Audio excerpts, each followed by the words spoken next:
Switch gears. Right now, we're going to get into a little interview with the writer and the actor of a movie called Hella Drove. Oh my God. Okay. Well, his name is Yc-Bey. What I want to ask you, how did you come up with the name Hella Drove? The way I came up with the term Hella Drove, it's like a local term used in the culture where I come from, you know. It's basically a term that means if something funny or embarrassing happened to you or somebody you know, means hella drove. So I say it all the time.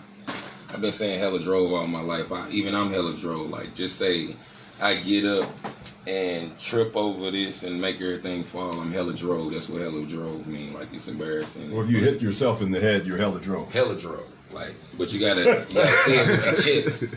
Like Kevin Hart said, say it with your chest. Like, oh, you hella drove. Oh, okay. Like, that was hella drove right there. Like, just like, perfect example. See? Okay. Where'd you grow up and what is your educational background and what did you study at Flow Valley?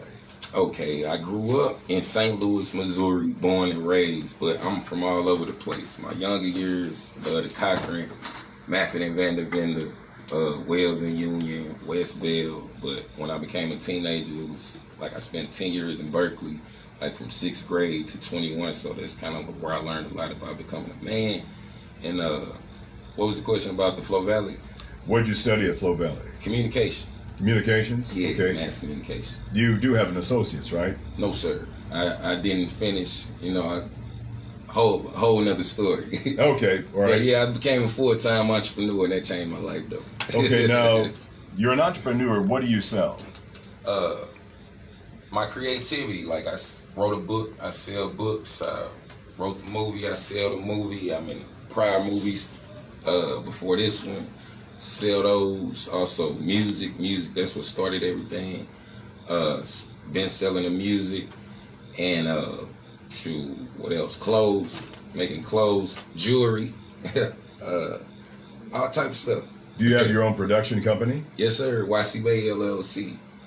Okay, so what interested you into getting into acting, and did you study acting or just something that you just decided to do?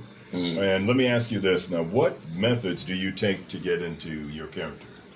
Okay, well, what got me into acting is Pop, that guy right on that picture back there. Me watching that movie Juice back in the day, Tupac got me inspired to act. Once I saw him, I'm like, I can do that. You know what I'm saying? I was a kid. And what was the second question after that? What methods do you use to get into character? Denzel. Before we say action, I got to channel my inner Denzel every time. I tell myself that that's like top of the line guy. That's my inspiration, like far as the pinnacle of acting. That's that dude. So before we say action, before I study scripts, tap into my inner Denzel. Now, what was the inspiration towards the creation of the movie? The inspiration to create the movie, I wrote a book prior to it that was more serious and more dramatic. It was a story about how I became a full-time entrepreneur. It was a story about how sometimes going through the worst can bring out the best in you. And I wrote a book about it to inspire others. So if they believing in themselves and things are getting hard, don't quit. Keep your head up. Keep applying pressure. Keep thinking. Keep masterminding and strategizing. But since I started off with that serious book and got that out, I wanted to do something lighter. So I wanted to do a comedy. And I'm like, all right, what can a comedy be about? So I'm thinking, like, all right, what's funny? When people do hella drove shit, that's funny. So, and I say hella drove all the time, and I'm like, that's the title of the movie right there. So I thought of the title. So basically, after I thought of that, I'm like, how can I piece this together?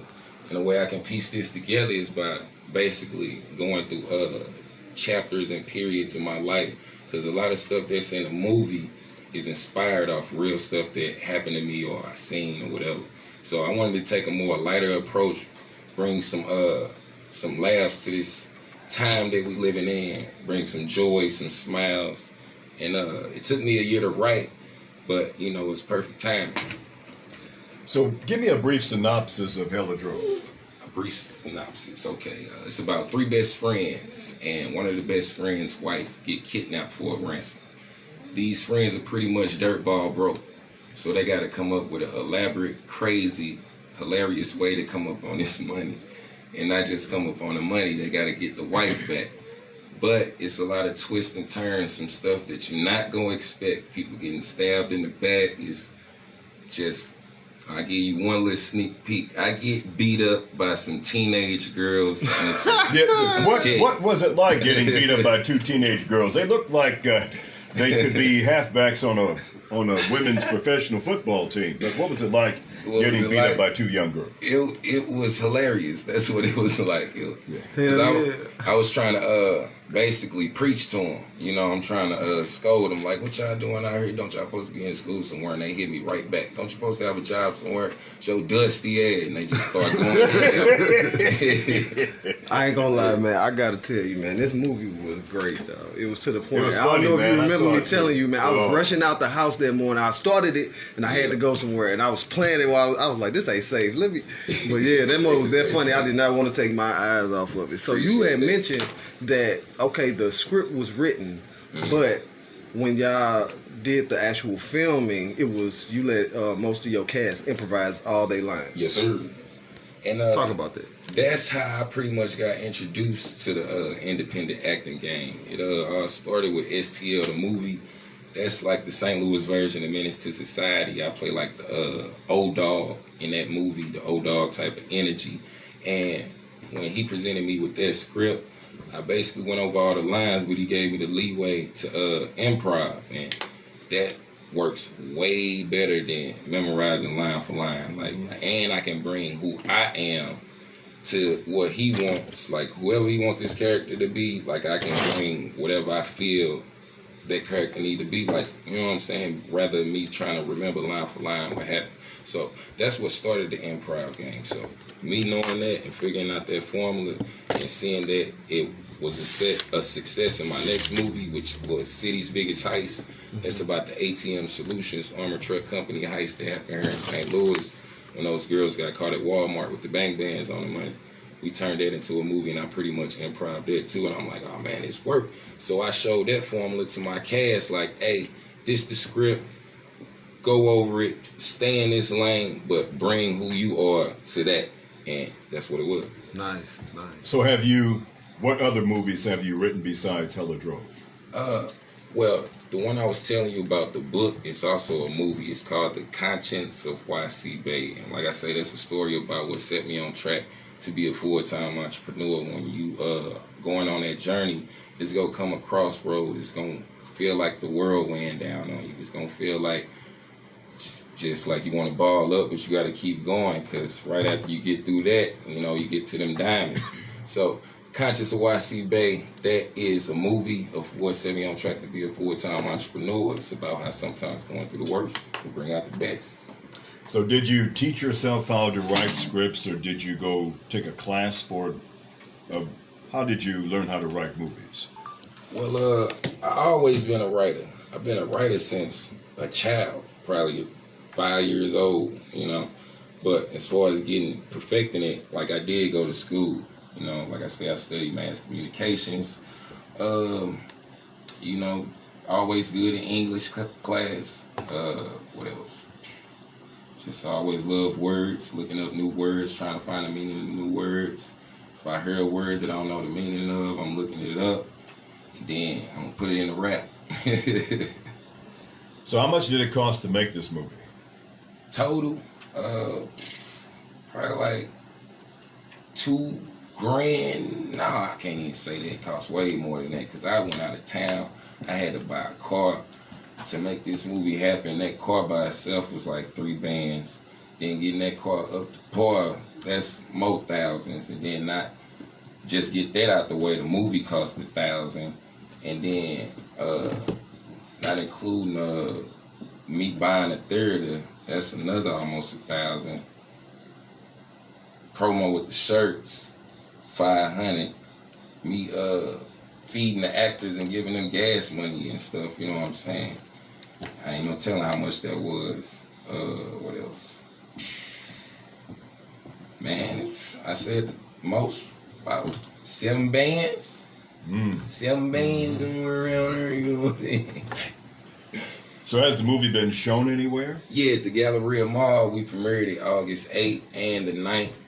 One of the best days of my life. That's the gift that keep on giving, because I got a chance to put some of my closest friends and supporters that been riding with me for years on a big screen, like people that's been rocking with me. I made them stars and put them on a big screen, and they brought their family. And not only did they see themselves on the big screen, they got a chance to be a part of something super dope. It was a super dope premiere. They family enjoyed it. Everybody left with smiles, high fives, and hugs. And yeah, it was turned up. Generally a good feeling. Yes, amazing, priceless. Congratulations. Money can't buy that. Congratulations, bro. Appreciate you, man. That was dope. That's a first for me too. I ain't never ever did that. And you know what they say, when you do things you've never done, you get things you never got. Right. And we, like me being here, and this is only the beginning, but yeah, we premiered at the Galleria Mall August 8th and 9th, and now it's online. You can type it in on Google or YouTube, Hella Drove the movie. You can pull it up. I'm working on getting it on Amazon right now, but it's so many loopholes and things you got to go through with that. But hey, where there's a will, there's a way, so I'm applying pressure, and yeah. Nice. So when was the movie shot, and how long did it take you to shoot it? All right, well, from beginning to the end of the script, it took a year. But after I wrote the script, I started, I say, filming around June. And it took me like 8 business days. Because, see, this is why it took so quick. Because check this out, the movies prior to this took 2 years each to get done. The reason it took me 8 business days, because I'm a mastermind. I mapped this whole thing out. The battle was won before I even picked up the phone and told people where they was going to be at. I knew exactly where they was going to be at, who was going to be there, what they was going to be doing, what they going to be dressed as, all that. So I had all that mapped out each day from the time periods and all of that. So that basically was a major key what helped me get the movie done in 8 days. One more thing before we end the interview. Explain this. Yes, What sir. is a step stud? Yes. Step stud, that's the homie Tenario Brown. He thought of that line. Shout out to the homie, he a comedian. Look him up, Tenario Brown. He got a cartoon out here called What's Up, Dog? But what's up? Look him up. It's on YouTube. It's the homie. But he freestyled it. They come with that improv. Like I gave him a script, like this what it is. Cause when it come to that line, we all surprised that his wife got kidnapped by a woman. Like we was thinking like, damn, this was a dude that got a girl kidnapped your wife. So Yeah. him having that creativity just came with that on the fly, like, oh, she a step stud, like, you know. Because we were surprised. I'm like, hey, all right, ma'am, lady. lady, what are you? But, hey. What kind of species are you? And don't forget, he said Shim. He called her Shim. Like him and she, Shim. So what are your future plans? Global domination, man. Yc-Bey Global. Man, that's what I'm on. Major production moves. Producing movies, producing music, producing content, poetry, podcasts, man, commercials, jingles, Pampers, toilet paper, shampoo, whatever I can stamp my name on and sell and flip. That's what life about, man. Making major big boss moves, ownership, owning everything, your creativity, putting your people on, opening doors. That's what I'm on. Ain't lying. And I can show you way better than I can tell you. Believe this. People that know, they know YC live this. I've been paying my bills, doing what I love to do for over 5 years. Loving this shit. You can do it too. All you gotta do is believe in yourself and map out your life and apply pressure, realistic goals, and make it happen. But yeah, that's what I'm on. So you're going to be a global pandemic, right? Yes, the takeover. Yeah, I like that. That might be the next album or something. You dig? Straight Got it up. here first. You dig? Hey, for real. And thank you, man. Thank you for having me. But Anytime. If you ain't done asking questions, I can be here all day. Okay. So. Well, there we go. There you have it. That is a very creative young man, Mr. Yc-Bey, the writer of the movie Hella Drove. Thank you for coming in, and God bless you. Add me on social media, the letter Y, the letter C, B-E-Y, Yc-Bey. Add me on YouTube. I need all the subscribers I can, because they say you got to get 1,000 subscribers to get a check. So give me up to that 1,000. I'm like at 760 and go on Instagram, Yc-Bey, the letter Y, the letter C, the letter B, the letter E, the letter Y on all social media platforms, all streaming platforms. I do music too. I love doing music. I love making music, and I love making history and keeping it real. And that's what it is. Peace and blessings. Much love, much success to the real and the righteous. Forget the other side. There you have it, Yc-Bey, very creative young man. God bless you in your future endeavors. Likewise. Anytime. Salute, bro. Much love, man. You know it. We're going to get back into the jazz. Here's Herbie Hancock with a song called One Finger Snap. Herbie Hancock on Jazz in the AM. How you snap with one finger? Yeah, Right. How you do that? Pop your knuckle. Just Right. pop your knuckle. Hey, thank Shout you, out to the live, man, as Thank you, always. bro. Thank you, too, back there. Let me do it like the old times. Go out in the sunlight. Add y'all on social media real quick. There we go. Peace out, y'all.